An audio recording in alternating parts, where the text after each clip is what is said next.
আচ্ছা, প্রথমে আমরা সুন্দর অ্যাডোবি স্টোরে আসবো। আসার পরে আমরা এইভাবে একটা আর্টবোর্ড নিয়ে ফেলছি। এখন আমরা সুন্দরভাবে এখান থেকে এই যে ডিরেক্ট ইলিপস টুল নিব।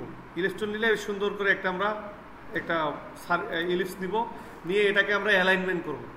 সেটা এই অ্যালাইনমেন্ট টুলের মাধ্যমে সুন্দরভাবে অ্যালাইনমেন্ট করা শেষ হয়ে গেলে এটাকে আমরা কালার দিব। আগে একটা কালার দিয়ে দিই, কালো কালারে দিয়ে দিই, সাদা কালার নান করে দিই, মানে স্টক কালার বন্ধ। এই কালো কালার পরে এখানে এই নতুন জিনিসটা চলে আসবে, সেটা হলো এই শেপটাকে একটু আমরা ডিজাইন করতে চাই। হ্যাঁ, ডিজাইন কীরকম, যেমন একটু ঢেউ ঢেউ থাকলো বা এরকম কিছু। তো এই ঢেউ ঢেউ করার জন্য আমাদের কি করা যায়, আমরা এই শেপটা সিলেক্টেড থাকা অবস্থায় আপনারা খেয়াল রাখবেন, আপনাদের শেপের ভিতরে কোনো ধরনের যদি কোনো ডিজাইন বা কোনো ইফেক্ট ফেলতে যান, কোনো ধরনের ইফেক্ট, সেটা অবশ্যই সেটা ইফেক্ট থেকে করা যায়। কথা বুঝতে পারছেন? এই ইফেক্ট থেকে বিভিন্ন ধরনের কি বলে ওই শেপের উপরে ইফেক্ট ফেলানো যায়। যদি ইফেক্ট কথাটা বলা যাচ্ছে, যে কোনো ধরনের শেপের ভিতরে ইফেক্ট ফেলতে গেলে ইফেক্ট থেকে ফেলতে হবে, ইফেক্ট মেনু থেকে। এই ইফেক্ট মেনু থেকে আমরা সুন্দরভাবে দেখেন এখানে পাত আছে, অফসেট পাত আছে, দেখেন এখানেও অফসেট পাত আছে না? কিন্তু আপনি যদি আবার এডিটে যান, এখানে গেলেও কই অবজেক্টে গেলে এখানে গেলেও কি পাবেন, পাত পাবেন। সে সমস্যা না। তো আমরা কি করব, সুন্দরভাবে ইফেক্টে যাব। ইফেক্টে গিয়ে আমরা যাব পাত না, সুন্দর স্টাইলে যাব, স্টাইলে distort and transform. Distort and ট্রান্সফর্মে গিয়ে আমরা যদি যাই, যাওয়ার পরে এগুলো অনেক ধরনের সিস্টেম আছে। তো এখান থেকে আমরা যেটা ইউজ করব সেটা হলো এই যে জিগজ্যাগ। এই জিগজ্যাগ করলে দেখেন এরকম একটা প্যানেল চলে আসবে। জিগজ্যাগ মানে ওই শেপটা ঠিকই থাকবে। দেখেন এটা সাইজ, আপনি যদি একটু সাইজটা বাড়াই দেন, দেখেন তাহলে এই যে মাথাগুলো বেড়ে যাবে। তারপরে দেখেন এখান থেকে আপনি এটা করে দিবেন, তাহলে দেখেন এটা ওই তারার মতো হয়ে যাচ্ছে। আপনি এটা করে দিলে একটু গোল গোল হচ্ছে। এখান থেকে রিপিটগুলো কীরকম থাকা দরকার, কতগুলো রিপিট প্রয়োজন। রিপিট মানে বুঝতেছেন তো, মাথা কতগুলো তৈরি করতে হবে। স্টারের অনেকগুলো মাথা তৈরি করছিলেন না এয়ারো বাটন দিয়ে, এরকম এইখানটা। তো আপনি কীরকম চাচ্ছেন যে আমার এরকম অনেক বেশি থাকবে একটু, আর এটা দেখবে স্মুথ থাকবে এরকম। এই যে মাথাগুলো কর্নার যেন না থাকে, মাথাগুলো স্মুথ থাকে।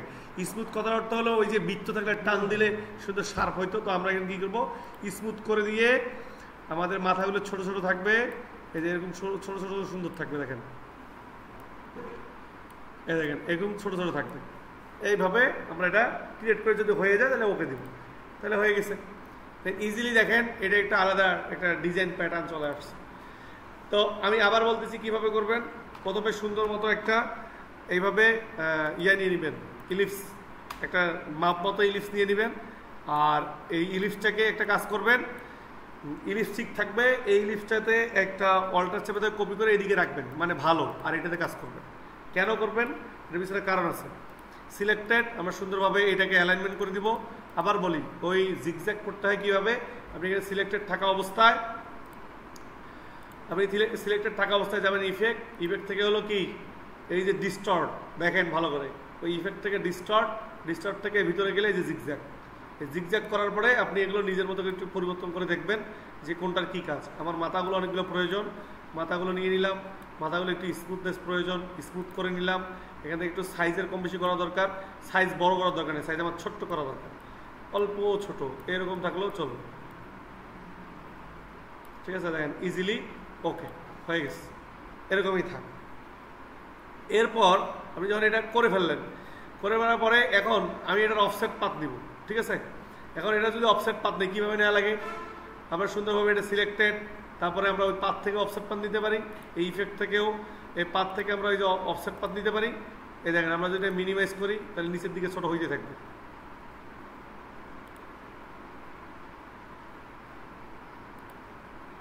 আমরা পাত থেকে হলো অফসেট পাত, এটা মাইনাস নিচের দিকে থাকবে। এইভাবে দেওয়ার পরে এটা ওকে করে দিই, মানে ওইটা থেকে অল্প একটু ছোট। ওকে করে দেওয়ার পরে দেখেন এই যে অফসেট পাতটা আছে, এটার এই যে ফিল কালার বন্ধ, স্টক কালারটা একটু হোয়াইট করে দিই। দেখেন ঠিক আছে, শুধু স্টক কালার থাকলো এটাতে আমরা চাইলে আরও ছোট করে দিতে পারি। আচ্ছা, আমি এই যে দেখেন এইটা কিন্তু আলাদা, এটা কিন্তু আলাদা, এটা বুঝতেছেন তো? তাহলে দেখেন আমরা যদি এখন এইটা আর একটু ছোটো করা প্রয়োজন, বা জিগজ্যাগটা দরকার নেই, এরকম যদি করার প্রয়োজন হয় তাহলে করতে পারি। এখান থেকে এই যে কন্ট্রোল শিফট দিয়ে একটু ছোট করে দিলাম। যদি আপনি অল্টার আর শিফট বাটনে একসাথে না চাপেন তাহলে সমানভাবে ছোট হবে না, সমানভাবে কি হবে না, বড় হবে না। তো এইভাবে জিগজ্যাগও রাখতে পারেন। যদি জিগজ্যাগ উঠে দিতে চান তাহলে এই লেখেন অ্যাপ্লাই অফসেট পাত না।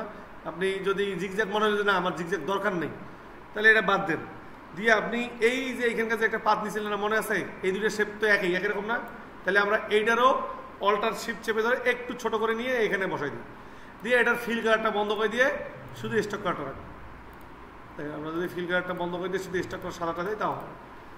আমি ইজিলি এইটারে এখানে নিয়ে এসে রেখে এই যে সেট আপ আমরা বসাই দেবো, অল্টার শিফট চেপে ধরে সমানভাবে বড় করে দেবো। এই যে ঠিক আছে, এখন এলে অ্যালাইনমেন্ট করা দরকার। যেমন আমার এই যে নিচের কালোটার সাথে এই উপরের সাদাটা অ্যালাইনমেন্ট হবে, তাহলে কেমনে করবো বলেন তো দেখি।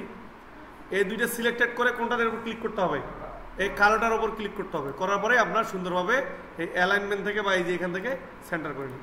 এর থেকে ভালো হয় আমরা যদি একবারে পুরোটাকেই আর্টবোর্ড অ্যালাইনমেন্ট করে দিই। আর্টবোর্ড মানে নিচের সাদা অ্যালাইনমেন্ট, দেখেন সুন্দর হয়ে গেছে। এই দুইটা স্টেপ বুঝতে পারছেন? তারপর আসেন, এরপরে আমাদের আরো কিছু কাজ আছে, যেমন এইটাকে আবার অফসেট পাত করবো, মানে আরেকটা ছোট করবো আর কি। এটাকে অফসেট পাত করার বুদ্ধি কি, এটাকে সিলেক্টেড থাকা অবস্থায় আওয়াজ যাবো অবজেক্ট, অবজেক্ট থেকে হলো পাত, পাত থেকে হলো অফসেট পাত, পাত থেকে আমরা এটা আরো ছোট করে দিব, একবারে ছোট, এই যে এরকম। ঠিক আছে, এই যে এরকম ইজিলি করা যায়, যতটুকু করা যায়। এই যে হয়ে গেছে, ফাঁক থাকলো আর কি মোটামুটি, দিয়ে ওকে। ওকে দেওয়ার পরে খেয়াল করেন এখানে কিন্তু এই নিচের কালোটা একটা শেপ, তার উপরে এটা একটা শেপ, তার উপরে দেখেন এটা একটা শেপ, এগুলো তো বুঝতে পারছেন। আমরা কি করবো এবার, এই শেপটাকে অল্টার চেপে ধরে কপি করে একদিকে একটা শেপ ভাবে রাখবো, কারণ আছে। আর একটা কি করবো দেখেন, এইটা সিলেক্টেড থাকা অবস্থায় যেটা আছে এইটার উপরে আমরা কিছু লেখা লিখবো। কি লেখা লিখবো ওই আপনাদের মনে আছে কিনা, আমি একটা লেখা এইভাবে যে স্কুলের নামগুলো থাকে না সুন্দরভাবে কার্ভ করে লেখা, তাইলে আমি এখানে কোন টুল ইউজ করবো বলেন তো দেখি, মনে আছে কিনা আপনাদের। আমি আমার এটা লেখা লিখবো, লেখাটা সুন্দরভাবে এভাবে বাঁকানো থাকবে। তাহলে আমাদের এই যে এইখানে আসতে হবে টাইপ টুল, টাইপ টুলের ভিতরে আমি চাচ্ছি এই শেপের মতো বাঁকানো থাকবে, তাহলে কি লাগবে, তাহলে টাইপ অনে পার্ট টুল, যেটা শেপের সাথে কার্ভ হয়। তাহলে আমি এই যে টাইপ অনে পার্ট টুলে ক্লিক করে এর গায়ের উপর ক্লিক করবো, তারপর লেখাগুলো দেখেন সব চলে আসছে। আমি কি করবো, লেখার সাইজটা একটু বাড়াই দিই, তাহলে আর দেখতে সুবিধা হবে। এই যে এত বড়, আমি এই লেখাগুলোকে মাইনাস করে দিই, মানে ব্যাক বাটন দিলে মাইনাস। আমি দেখেন আরো অনেকগুলো আছে। আচ্ছা দাঁড়ান, আর একটা কাজ করি, টাইপ অনে পার্ট টুল করার আগে আমরা একটা কাজ করতে পারি, সেটা হলো ক্লিক ক্লিক থাকা অবস্থায় যে ব্যাক বাটন চাপ দিই, দিয়ে আমার যে লেখাটা আছে লেখাটা লিখে নিই, কি লিখতে চাই। এই যে আমি লিখতে চাই কাবির ডিজাইন, হ্যাঁ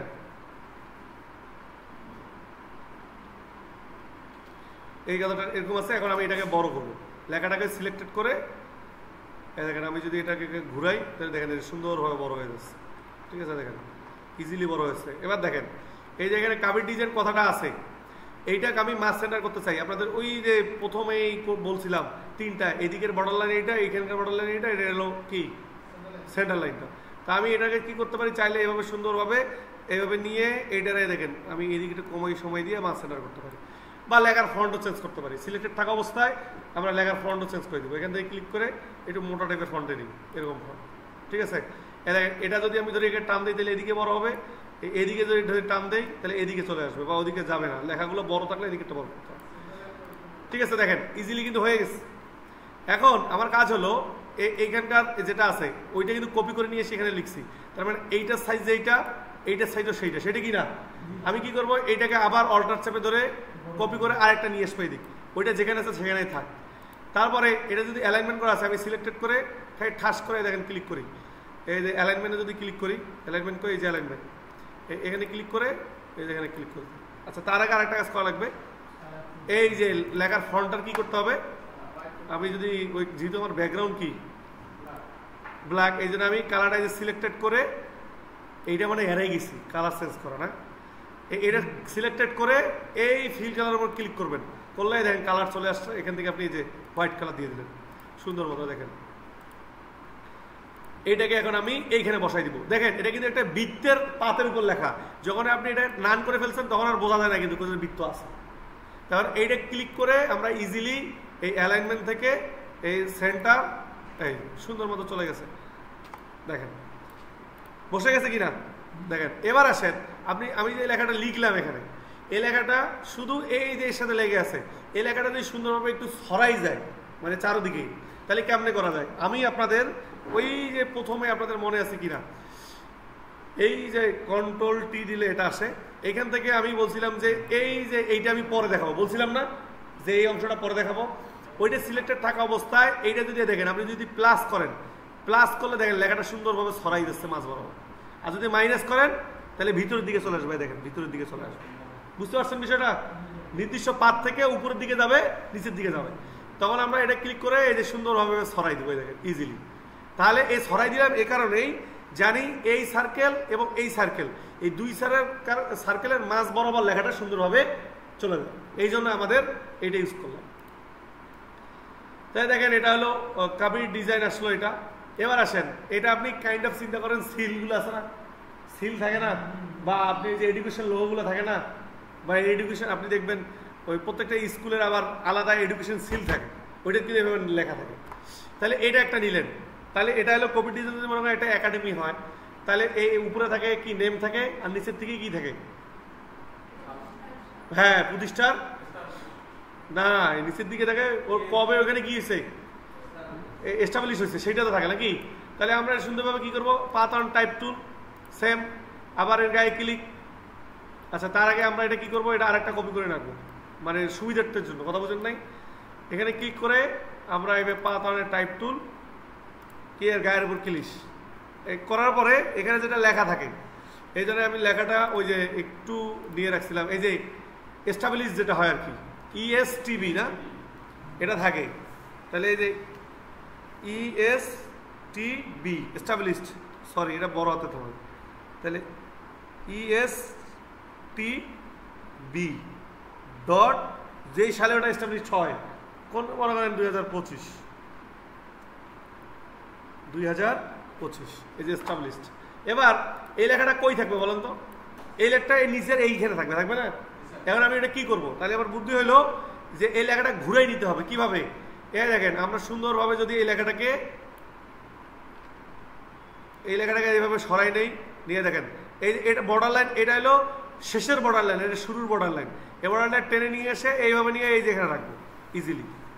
রাখার পরে এই লেখাটা কোন দিকে আছে, উল্টে পাচ্ছে না, এখন আমার সিধা ভিতরে ঢুকাই দিতে হবে। তাহলে কি করতে হবে, এই যে এখান থেকে টেনে ধরে এই মাঝখানের মাথাটা ধরে এইভাবে ঢুকাই দিব, এই যে দেখেন ইজিলি ঢুকে গেছে।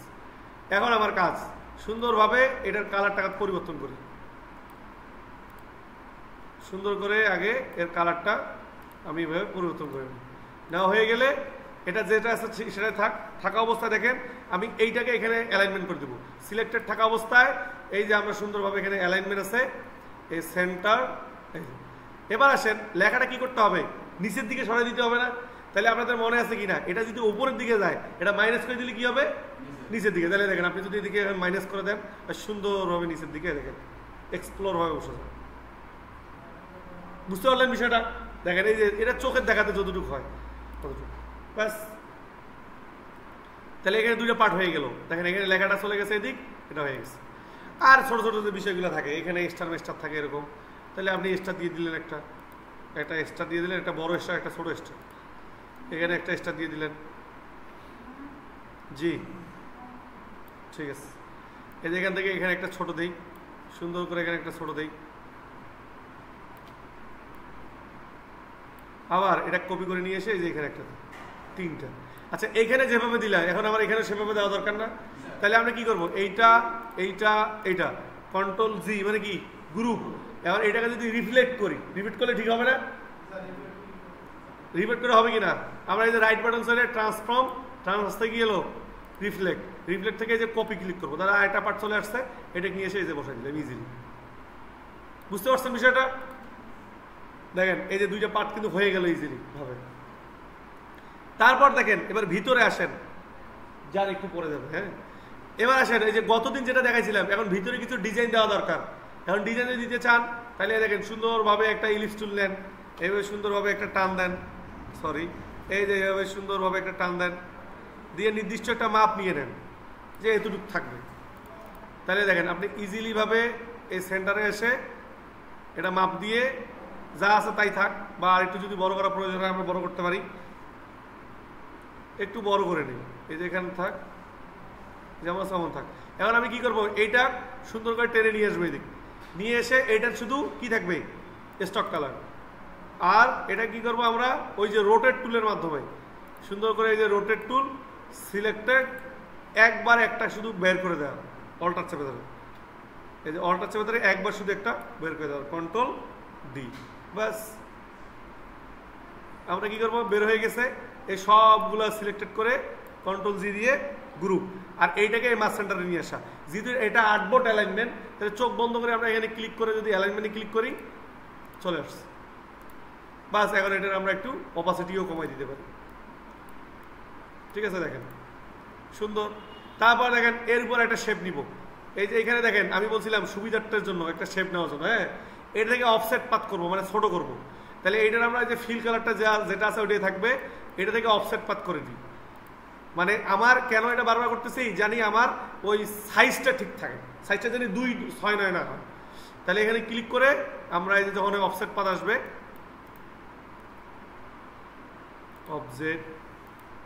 অবজেক্ট থেকে এলো পাত, পাত থেকে এলো অফসেট পাত, এই দেখেন ছোট্ট একটা চলে আসছে। 90 আছে, এত বড় না, আমার আর একটু বড় করা দরকার। এরকম হলে চলবে,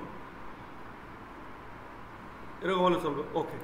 তা দেখেন এখানে দুইটা শেপ, একটা শেপ একটা শেপ, এটাকে আমরা সুন্দর করে এইখানেও অ্যালাইনমেন্ট করে বসাই দিতে পারি ইজিলি, দেখছেন। এখন এটার কালারটা বন্ধ করে দিই, এই যে উপরের এইটা,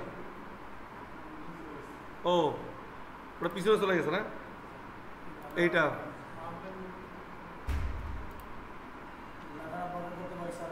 হ্যাঁ,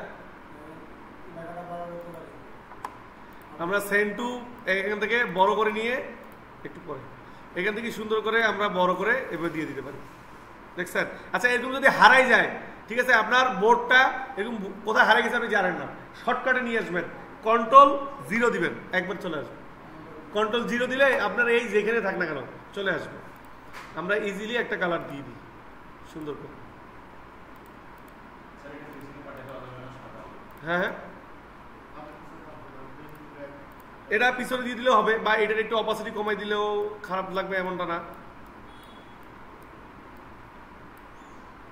না এটা ভালো দেখা যাবে, এটা এমনই থাক। আচ্ছা এটা এরকম থাকলে হইলো, বা আমার মনে হয় কালো কালার দিলেই ভালো হয়, কালো কালার দিলে ম্যাচ করবে, হ্যাঁ। এবার আসেন দেখেন এটা পুরো সিল হয়ে গেছে, আর মাঝখানে কি থাকে, বিভিন্ন জিনিসের বিভিন্ন ট্রেডমার্ক থাকে, যেমন কেউ পাখি দেয়, কেউ লেখাপড়া থাকলে কলম দেয়, দেয় না। তা আমাদের যদি এটা গ্রাফিক্সের কিন্তু একটা আইকন আছে, হ্যাঁ, এই কলমের মাঝখানে এরকম করে করা, দেখেন গ্রাফিক্সের আইকনটা কি, এই যে আমরা এখানে যদি দিই গ্রাফিক্স আইকন, আমরা যদি গ্রাফিক্সের আইকন যাই, এই যে গ্রাফিক্সের আইকনটা হলো এইটা। কেউ যদি গ্রাফিক্স শেখায় তাহলে ওই এই ট্রেডমার্কটা থাকলেই হয়। এই পেন টুল দিয়ে, যেমন এই যে এইটা সুন্দর অনেক, ঠিক আছে, এই যে এইটা আমি এইটা আর্ট করাটা পরে, ঠিক আছে, আমরা এটা আর্ট করবো ইনশাল্লাহ, সমস্যা নেই, যে এটা কীভাবে করতে পারি। এটা সিলেক্টেড করে আপনি এই যে ফাইল থেকে পিএনজিতে সেভ করে নেবেন, সুন্দরভাবে পিএনজি সেভ করে নিব আমরা, পিএনজি সেভ করে নিয়ে ওই ইমেজটা এখানে নিয়ে এসে বসাই দিব। এই যে প্লেস থেকে যে পিএনজি ইমেজটা আছে এইটাকে ক্লিক করে সেভ করে বসাই দিই, চলে আসছে দেখেন। ও পিএনজিতে আসে নাই, না আসে সমস্যা নেই, এটা একটু বেশি এক্সট্রা হয়ে গেল। সেটা কি, যে এখানকার আমার শুধু এই ফাইলগুলো থাকবে, ব্ল্যাকটা থাকবে না, হোয়াইটটা থাকবে না। এই জন্য আপনারা কাজ করতে পারেন, এটার পিএনজি আমি না আপনাদের দিয়ে দিব, শুধু আপনি বসাবেন। এটার জন্য আমরা ইমেজ ট্রেস করে ফেলতে পারি, এই যে ইমেজ ট্রেস, এক্সপ্যান্ড, ভেঙে গেছে, আনগ্রুপ, এখান থেকে যে একবার হোয়াইটটা ডিলিট, ক্লিক, না হয় নাই, সিলেক্টেড, দেখেন সুন্দরভাবে এটা ভেক্টর হয়েছে, কন্ট্রোল জি গ্রুপ, আমরা সুন্দরভাবে এটারে হোয়াইট করে দিব, ক্লিক করে হোয়াইট করে দিব, দেখেন সুন্দর মতো এটারে নিয়ে এসে আমরাও এটারে অ্যালাইনমেন্ট করে। আচ্ছা এটা ইমেজ টেস্ট করে, হ্যাঁ ইমেজ টেস্ট দেখাই নেই ভাই এখনো, এই সুন্দর করে মাঝখানে বসাই দিই, ঠিক আছে। এই বিভিন্ন প্রতিষ্ঠানের এরকম ইয়া থাকে, কি থাকে, সিল থাকে। ওই যারা সিল বানায় তারা কিন্তু নিশ্চিত থাকেন এরকম সিল আবার বানাই নেয়, তারপর ওটা প্রিন্ট করে ওই সিল স্টিকারটা লাগাই দেয়। পরবর্তীতে যেখানে খালি ধাপ ধাপ করে দেয়। এখন ডিজিটাল প্রিন্ট বুঝেন নাই? ডিজিটাল প্রিন্ট মানে অ্যাডমিনিস্ট্রেটর আগে তৈরি করে ওটা, তারপর ওটা ডিজিটাল প্রিন্ট হিসেবে ইউজ করে। তাহলে দেখেন কয়েকটা স্টেপ। প্রথম হলে এই একটা স্টেপ, এখানে বৃত্ত করা, এটা পরে বলি, ভিডিওটা সেভ করি। এই যে মোটামুটি হয়ে গেছে। আপনি চাইলে এটারে দেখেন কালারও পরিবর্তন করে দিয়ে একটা অন্যরকম ভাব নিয়ে আসতে পারেন। এখানে ক্লিক করে এই শেপটারও ক্লিক করে আপনি ওই কালারে দিয়ে দেন।